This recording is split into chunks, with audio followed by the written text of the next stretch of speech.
ପବିତ୍ର ଶ୍ରାବଣ ମାସରେ ଆପଣମାନଙ୍କୁ ଅନେକ ଅନେକ ଶୁଭେଚ୍ଛା। ଏ ପବିତ୍ର ଶ୍ରାବଣ ମାସରେ ଘରେ ଘରେ ବିନା ପିଆଜ ରସୁଣର ଖାଦ୍ୟ ପ୍ରସ୍ତୁତି ଆପଣ କରୁଥିବେ। ଆଜି ମୁଁ ଆପଣମାନଙ୍କ ସହିତ ଦେଶୀ ମୁଗ ଡାଲିର ଡାଲମାର ରେସିପି ନେଇକି ଆସିଛି। ଆଶା କରେ ଏ ରେସିପିଟିକୁ ଆପଣ ବହୁତ ପସନ୍ଦ କରିବେ।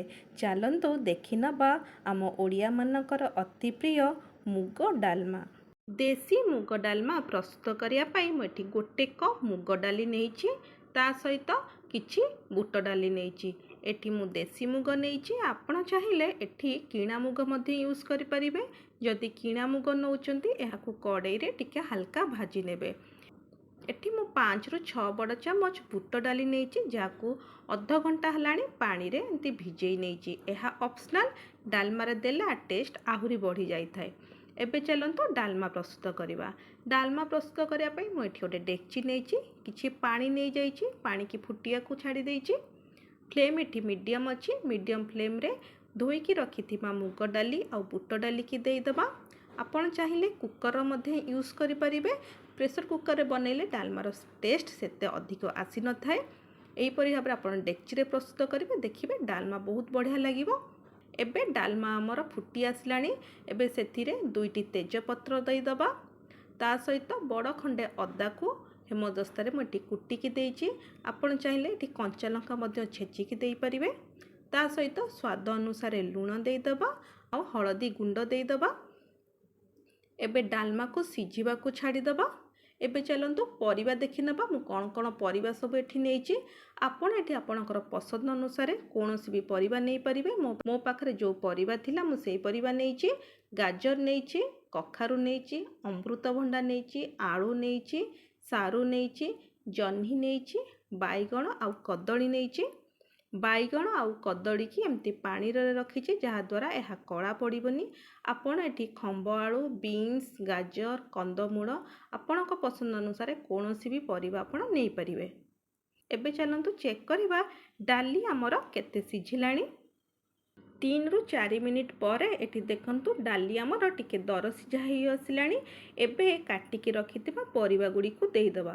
ଯଦି ଆପଣ କିଣା ମୁଗ ୟୁଜ୍ କରୁଛନ୍ତି, ଗୋଟେ ଫୁଟା ଆସିଲେ ପରିବା ଦେଇଦେବା। ଏଠି ଦେଶୀ ମୁଗ ଆମେ ୟୁଜ୍ କରୁଛୁ। ଦେଶୀ ମୁଗ ଟିକେ ଟାଇମ୍ ଲାଗେ ସିଝିବା ପାଇଁ, ସେଥିପାଇଁ ହାଲକା ଟିକେ ଦର ସିଝା ହେଇଗଲେ ପରିବା ଗୁଡ଼ିକୁ ଦେଇଦେବା। ଏଠି ମୁଁ ସବୁ ପରିବା ଦେଇଛି, କେବଳ ଜହ୍ନି ଆଉ ବାଇଗଣକୁ ଛାଡ଼ି ଦେଇଛି। ଜହ୍ନି, ବାଇଗଣ, ପରିବା ଆଉ ଡାଲି ଅଧା ସିଝା ହେଇଗଲେ ଆମେ ଦେବା, କାରଣ ଏହାକୁ ସିଝିବା ପାଇଁ କମ୍ ସମୟ ଲାଗିଥାଏ। ଏହାକୁ ଗୋଳେଇ ଦେବା। ଏହାକୁ ଢାଙ୍କୁଣୀ କଭର କରିକି 5ରୁ 6 ମିନିଟ୍ ପର୍ଯ୍ୟନ୍ତ ଫୁଟିବାକୁ ଦେବା। ମିଡ଼ିୟମ୍ ଫ୍ଲେମ୍ରେ ଏହାକୁ ସିଝିବାକୁ ଦେବା। 5ରୁ 6 ମିନିଟ୍ ପରେ ଏବେ ଚାଲନ୍ତୁ ଆମର ଡାଲମାକୁ ଚେକ୍ କରିବା। ଏଠି ଡାଲି ଆଉ ପରିବା ଦର ସିଝା ହୋଇ ଆସିଲାଣି। ଦେଖନ୍ତୁ ଏଇ ଷ୍ଟେଜ୍ରେ ଆମେ କାଟିକି ରଖିଥିବା ବାଇଗଣ ଆଉ ଜହ୍ନି ଗୁଡ଼ିକୁ ଦେଇଦେବା।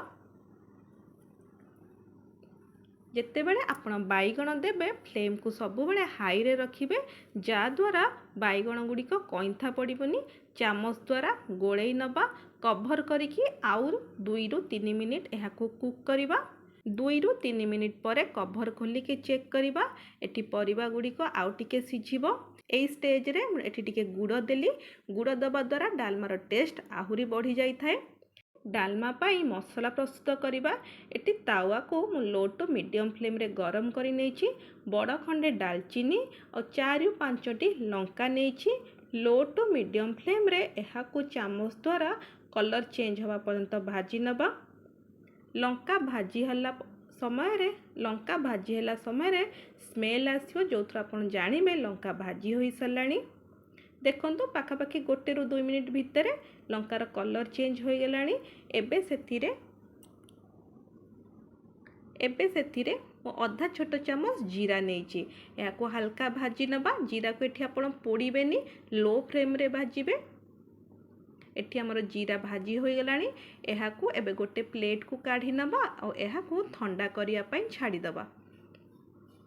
ଏଠି ଗୋଟେ ପ୍ଲେଟ୍କୁ କାଢ଼ି ନେଇଛି। ଏବେ ଚାଲନ୍ତୁ ଆମେ ଡାଲମା ଚେକ୍ କରି ନେବା। ଏବେ ଢାଙ୍କୁଣୀ ଖୋଲିକି ଆମେ ଡାଲମା ଚେକ୍ କରିବା। ଦେଖନ୍ତୁ ସବୁ ପରିବା ଏଠି ଭଲ ଭାବରେ ସିଝିଗଲାଣି। देशी मुग डाली प्रस्तुत करने समय गोटे जिनस ध्यान रखिए मुग को पूरा भल भाव में सिझेबे नहीं। यह दर दर खंड हो टेस्ट बहुत भल लगे आ परिबा गुड़िक गोटा गोटा थी। बेसी सिझेदेले यार टेस्ट भल आसब नहीं।